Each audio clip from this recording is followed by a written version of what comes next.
berlakulah sebuah revolusi di barat. Revolusi yang dikenali dalam buku sejarah sebagai The Industrial Revolution ataupun revolusi industri yang menghasilkan berbagai teknologi, termasuklah komputer yang kita pakai pada malam ini. Terima kasih kepada Islam. Begitulah umat sebelum kita. Khairu ummatin ukhrijat linnas. Tapi hari ini apa berlaku? Tuan-tuan dan puan-puan, hari ini pada malam ini apa yang berlaku? Tiba-tiba kita melihat pada abad 20 hancur empayar Islam. Tiba-tiba kita melihat pada abad 20 umat Islam hidup bercelarut. Tragedi yang teruk-teruk hampir kesemuanya melanda umat Islam. Tragedi di Afghanistan, tragedi di Iraq, tragedi 60 tahun di Palestin, tragedi di Bosnia Herzegovina, di Kosovo, di Chechnya, di Kashmir, di Moro. Hampir kesemua tragedi kemanusiaan itu melibatkan umat Islam. Adakah janji Allah salah bila Allah mengatakan umat ini khairu umat, yang sebaik-baik umat? Adakah Allah silap? Sebab pada hari ini kita bukan sebaik-baik umat. Kita boleh mengatakan kita ini seteruk-teruk umat. Empire untuk umat bercelarut. Dan kita di Malaysia ini, oleh sebuah umat Islam rata-ratanya Melayu Muslim, kita tidak dianggap sebagai satu golongan yang dimuliakan. Saya orang Pulau Pinang, saya tahu. Saya orang Pulau Pinang, orang Tanjung, saya tahu bahwa bangsa saya ini bukan dimuliakan oleh orang lain.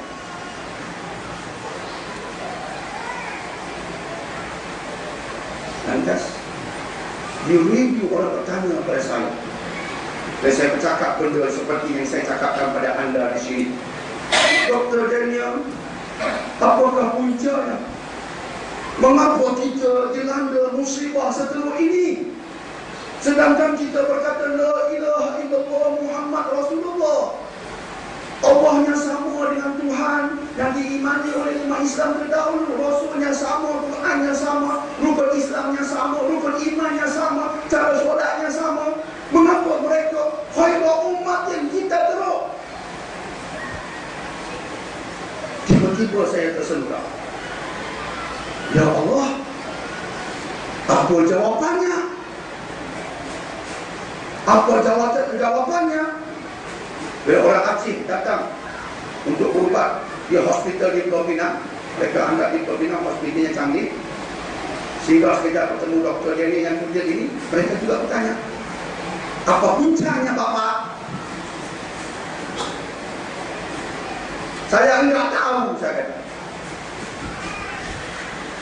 Tapi akhirnya selepas bertafakur seketika, saya merasakan di sana mungkin ada satu jawaban umum yang boleh kita ambil sebagai jawaban dasar. Tiba-tiba saya teringat pada Khalifah Umar Al-Khattab radhiyallahu anhu. Khalifah agung ini memang agung pada serba-serbi. Allah ilhamkan kepada beliau satu kenyataan yang cukup hebat.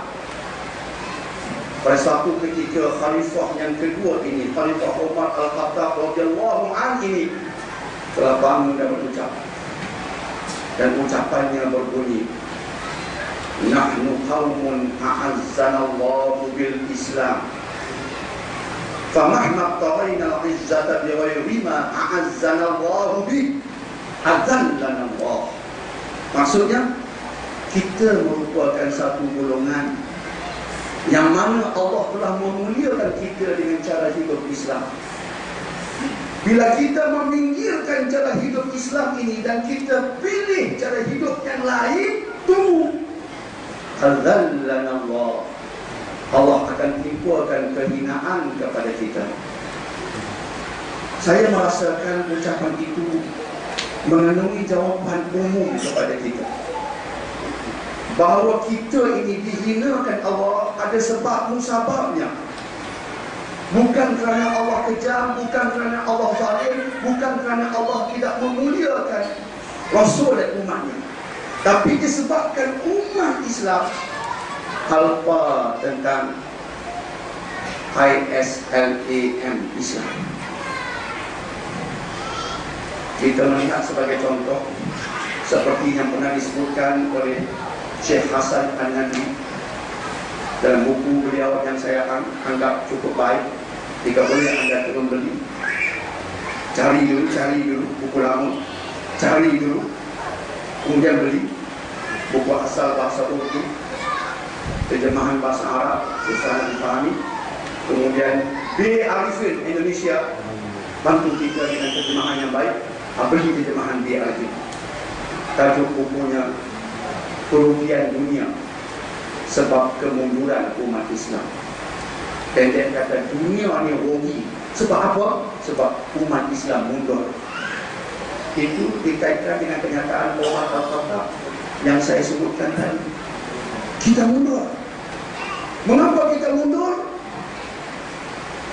Malam inilah saya cuba nak berikan jawapan pada itu.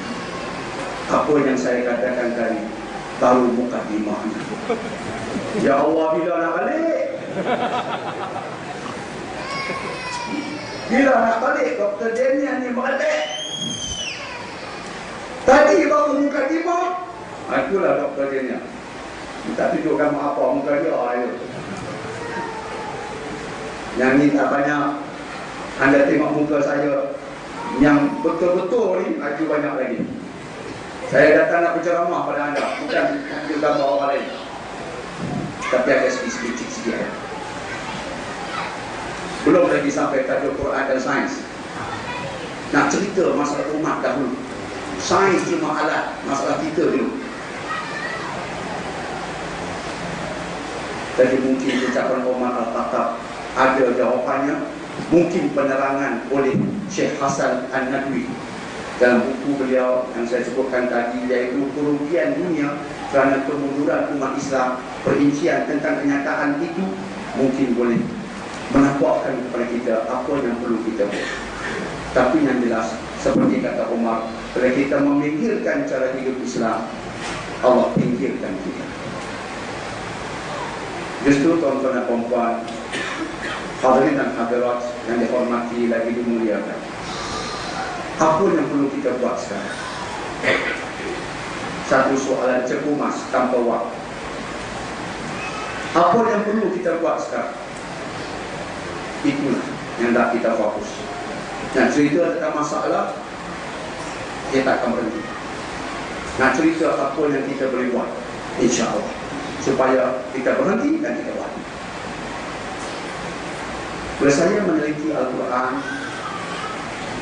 saya mendapat mungkin untuk malam ini saya nak melontarkan formula daripada Quran. Bagi saya Quran segala-galanya, yang lain datang kemudian. Sebab itu pada anak-anak tadi saya mengatakan, adik-adik, kita di Malaysia lebih pentingkan mengaji Quran. Alhamdulillah, anak-anak kita sejak kecil ibu bapa hantar pergi mengaji Quran. Tak mengaji ibu rotan itu. Anak kita pun telah hidup di mengaji Quran. Adik pun, kantin pun sekarang apa tak saja bangga kita.